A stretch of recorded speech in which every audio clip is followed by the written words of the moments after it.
Саламатсыздар ма, құрметті пайдаланушылар? Бүгін мен сіздерге білім ал AI порталы туралы ақпарат беретін боламын. Яғни білім ал AI порталы қалай жұмыс жасайды және білім ал AI порталы қалай жасалынды деген сұрақтарға жауап беретін боламын. Ең алдымен білім ал AI порталы қалай жасалынды деген сұраққа жауап берейік. Білім ал AI порталы Python программалау тілінде жасалынды және сол білім ал AI порталын жасау кезінде келесідей технологиялар қолданылды: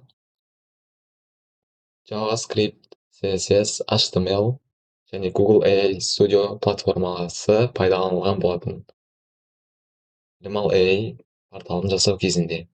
Енді білім ал AI порталының жұмыс істеу принципіне көшейік.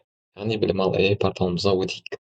Ол өту үшін біз білім ал AI порталымызға келесідей әрекеттерді орындаймыз: cd system-i деп жазамыз. Содан кейін Python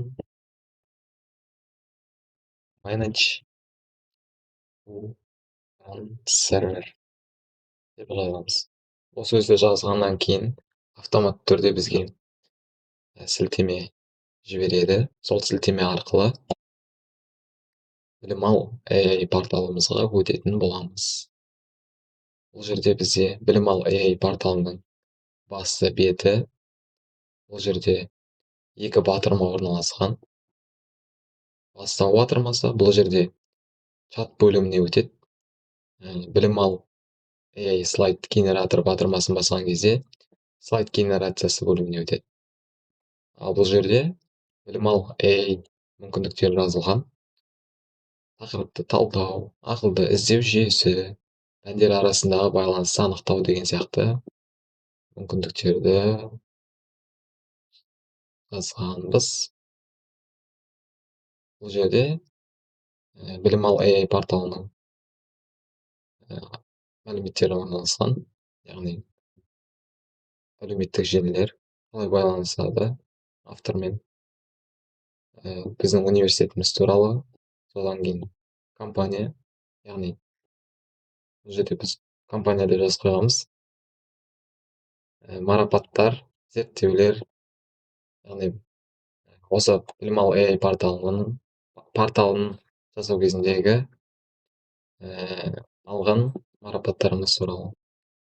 Бұл жерде екі қызмет орналасқан: чат және слайд генератор бөлімі.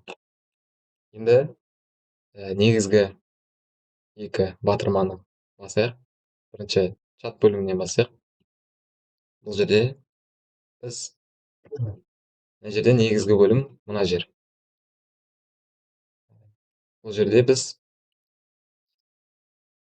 кілттік сөз жазамыз, яғни информатика пәніндегі бір тақырып жазамыз. Мысалы, бір өлшемді массив деген тақырып жазайық.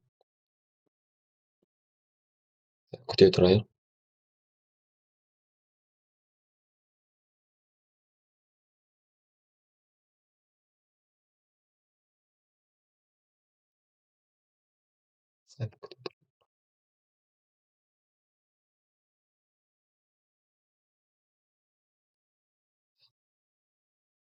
Яғни мына жерде бір өлшемді массив тақырыбының жаратылыстану саны пәндермен байланысын анықтап берді.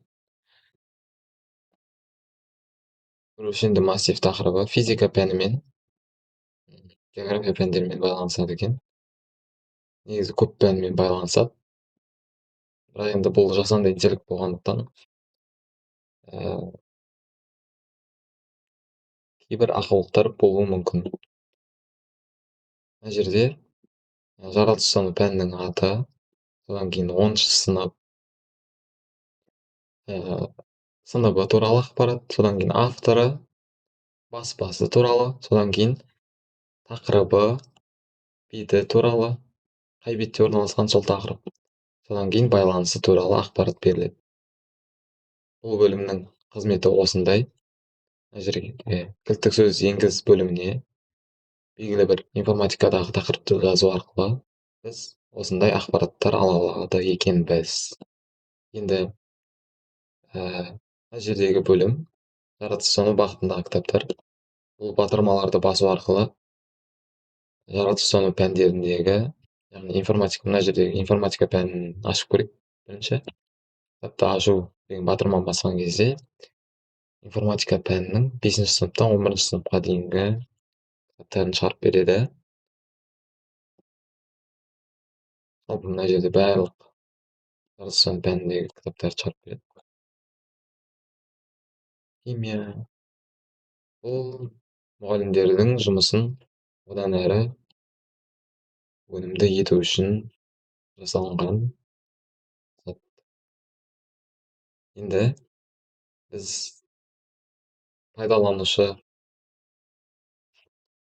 қатты қиналмасын деп, артқа өтіп, қайтып кірмесін деп, слайд интеграциялау бөлімін осы жерге орналастырып қойғанбыз, бірден кіріп кету үшін. Осыны басып жіберейік біз. Содан кейін осындай бізге бет ашылады. Бұл жерде бізге слайд жасап береді. Біздің жасанды интеллектіміз. Бұл жерге мен дейтін көп уақыт алмас үшін осындай мысалын келтіріп қойған болатын. Соны көп ойланбай бірден қоя салайық осы жерге. Яғни бұл қалай жұмыс жасайды? Информатика пәніндегі белгілі бір тақырыпты жазамыз, мысалы бір өлшемді массив, және байланыстырғымыз келетін пәнді жазамыз, және 9-шы сыныпты жазамыз. Кез келген бір сыныпты жазуға болады. Содан кейін алгебра пәніндегі белгілі бір тақырыпты жазамыз, мысалы сандар тізбегі. Соны жазу арқылы біз келесідей әрекеттерді орындаймыз. Бізге жасанды интеллектіміз сайт жасап беру үстінде. Біздің слайдымыз дайын, яғни PPT-X жүктеу батырмасын бассақ, бізге слайдымыз жүктеледі. Слайдымызды көрейік, ашып.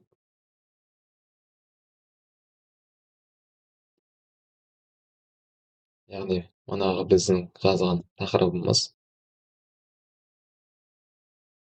Содан кейін сол тақырыптар туралы ақпараттар және де пайдаланылған әдебиеттер туралы ақпарат.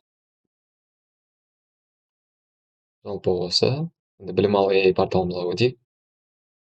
Бұл бөлімнің қызметі осындай.